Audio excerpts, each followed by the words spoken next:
खबर का रुख करते हैं। राजनीति के अपराधीकरण पर सुप्रीम कोर्ट के हस्तक्षेप के बाद उम्मीद जगी थी, फिर भी दागी जनप्रतिनिधि रास्ता निकालने में सफल हो गए। स्पीडी ट्रायल के खौफ से वे पत्नी, बच्चे और रिश्तेदारों को विरासत सौंपकर पर्दे के पीछे से सक्रिय हो गए हैं। इस बार बिहार में सभी दलों ने दागियों के रिश्तेदारों को टिकट दिया है। आरजेडी नेता तेजस्वी और राबड़ी देवी ने बाहुबलियों के सगे संबंधियों को टिकट देने के फैसले का बचाव किया है, जिसके बाद बिहार में दागियों पर सियासत शुरू हो गई है। हालांकि इस हमाम में सभी नंगे हैं। आरजेडी को दागी पसंद है, दागियों के रिश्तेदार अच्छे हैं। बाहुबलियों को न दिया जाए वो ठीक है, पर उनके रिश्तेदारों को हम दे सकते हैं, क्योंकि उनका कोई ऐसा ट्रैक रिकॉर्ड नहीं है। देखिए, case is it a final decision from the court? आप बाहुबली किस आधार पे किसी को कहते हो? नहीं, वो तो नहीं लड़ सकते ना चुनाव, तो ऑब्वियसली वो नहीं लड़ रहे, ठीक है, लेकिन किसी ने और ने अपराध किया हो तो आप उसके किसी रिश्तेदार को सजा दोगे? राजनीति में दागियों के परिजनों को टिकट देने के सवाल पर ये जवाब है आरजेडी के भविष्य तेजस्वी यादव का। न्यूज 18 के शो राजनीति में तेजस्वी यादव ने साफ कर दिया, उन्हें और उनकी पार्टी को दागियों के रिश्तेदारों को टिकट देने से परहेज नहीं है।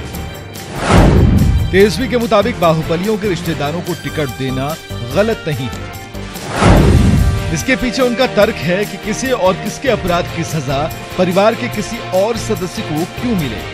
दागियों के परिजनों के चुनाव लड़ाने के तेजस्वी यादव के फैसले का कांग्रेस ने समर्थन किया है। अगर कोई व्यक्ति अपराध करता है या किसी व्यक्ति की छवि खराब है या उस पर कई आरोप लगे हैं तो इसका ये कतई मतलब नहीं कि परिवार खानदान को आप अपराधी मान लें। ये तो कहीं से भी उचित नहीं है। ये किसी भी व्यक्ति के साथ लागू हो सकता है। राजनीति में अपने दाग अच्छे लगते हैं और दूसरों के दाग बुरे। इस लोकसभा चुनाव में आरजेडी और कांग्रेस ने नहीं बल्कि सभी दलों ने बाहुबली और दागी नेताओं के परिजनों को टिकट दिया है। लेकिन जब बात आरजेडी और कांग्रेस की आती है तो एनडीए के नेता देखिए कैसे नसीहत देने लगते हैं। यदि नहीं केसेज है तो कोई बात नहीं, लेकिन केसेज हो जिनके ऊपर सार्वजनिक और सामाजिक जीवन में कई तरह के आरोप लगे हैं, उन लोगों को तो सार्वजनिक जीवन की पवित्रता और स्वच्छता के लिए इस ढंग का बयान कतई सार्थक नहीं।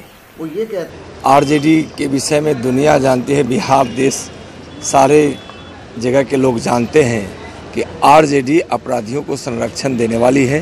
पिता सिंह को लड़ाया, अजय सिंह जो देखिए, मेरा अपराध आपके अपराध से कम है, ये जस्टिफिकेशन नहीं हो सकता किसी भी चीज़ का। अगर आप एक नया ट्रेंड सेट करना चाहते हैं, जिस तरीके से आप ही ने बोला था सबसे पहले वही आए थे कि मैं किसी बाहुबली को टिकट नहीं दूंगा, तो जस्ट बिकॉज कि आपका अपराध मेरे अपराध से कम हो, आपका अपराध मेरे अपराध से कम है, तो ये जस्टिफिकेशन नहीं हो सकता ना। आपको यहाँ से आपको परंपरा सेट करने की जरूरत है। यह है आज की राजनीति। वशिष्ठ नारायण जी को कविता सिंह नजर नहीं आ रही, चिराग पासवान को चंदन सिंह नजर नहीं आ रही और नित्यानंद राय को रमा देवी नजर नहीं आ रही। ठीक वैसे ही जैसे राबड़ी देवी को महागठबंधन के दागी नहीं दिख रहे। उन्होंने बहुत सारे जो यहाँ के बाहुबली लोग हैं उनको आपने वो दिया, जैसे कि शहाबुद्दीन की वाइफ लड़ रही हैं, तस्लीमुद्दीन के लड़के लड़ रहे हैं, सरफराज आलम। कांग्रेस ने भी अनंत सिंह की वाइफ को टिकट दिया है। तो कहीं ना कहीं इससे जनता के पास आप क्या मैसेज लेकर जा रहे हैं? जदयू में भी बाहुबली का जो अजय सिंह है जी, सीवान के, उनका भी औरत लड़ रही है। आप देखिए बाहुबली है।